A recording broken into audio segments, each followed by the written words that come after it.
Look at America today. Dozens of countries, borders, flags, and governments. But this map did not always exist.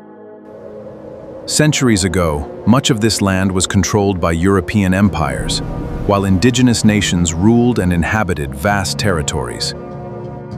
So how did most of these colonies disappear from the map? And what does a Moroccan man have to do with this story? First, one correction. This Moroccan man did not discover America. The Americas already belonged to indigenous peoples. Human societies had lived across North, Central, and South America for thousands of years before Europeans arrived.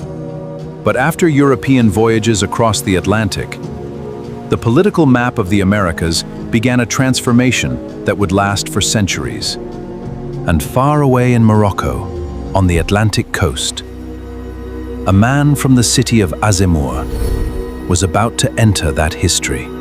His name was Mustafa al-Azemmouri. Spanish sources later called him Estevanico or Estebanico.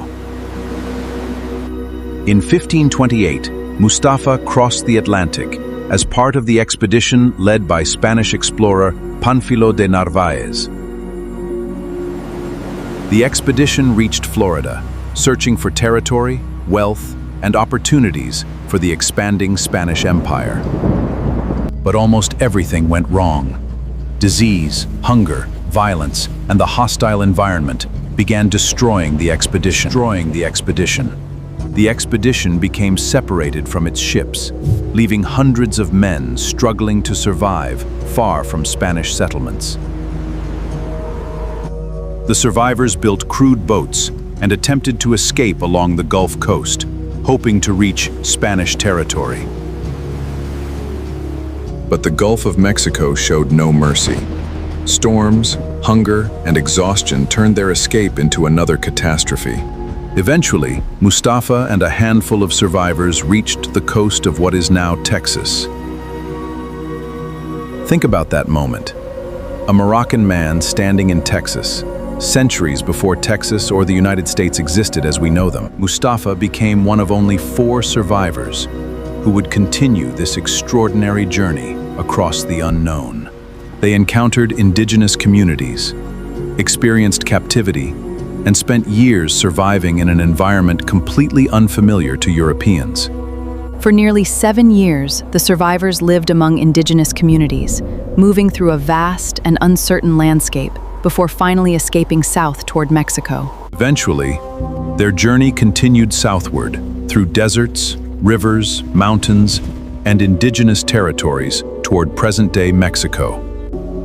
For most survivors, this would have been the end. But Mustafa's story was only entering its most remarkable chapter. In 1539, he joined another expedition heading north, this time serving as a guide and scout. He moved ahead of the main expedition, entering territories that Spanish explorers barely understood. They were searching for legendary cities said to contain enormous wealth, but the legends were about to collide with reality. They were searching for legendary cities said to contain enormous wealth, but the legends were about to collide with reality. Mustafa eventually reached the region of present-day New Mexico, near the communities of the Zuni people. There, in 1539, his extraordinary journey came to an end.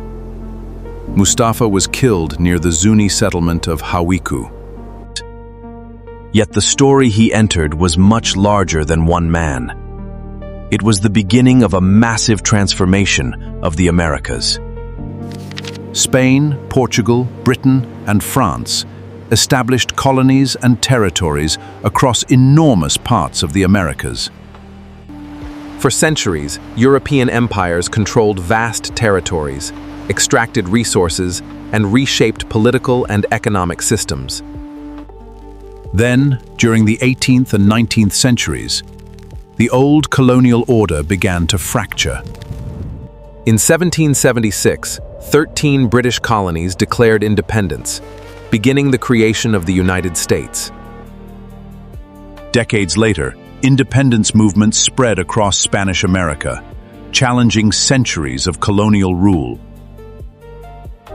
Wars, political crises, economic tensions, and revolutionary movements began breaking the old imperial map apart. Former colonies became independent republics. New borders appeared.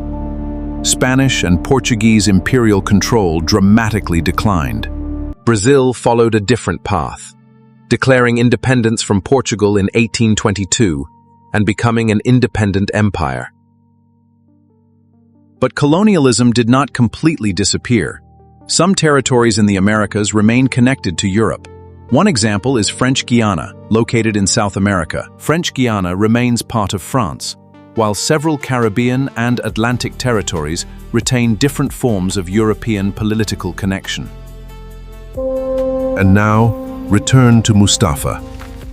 When he reached Texas in 1528, the United States did not exist.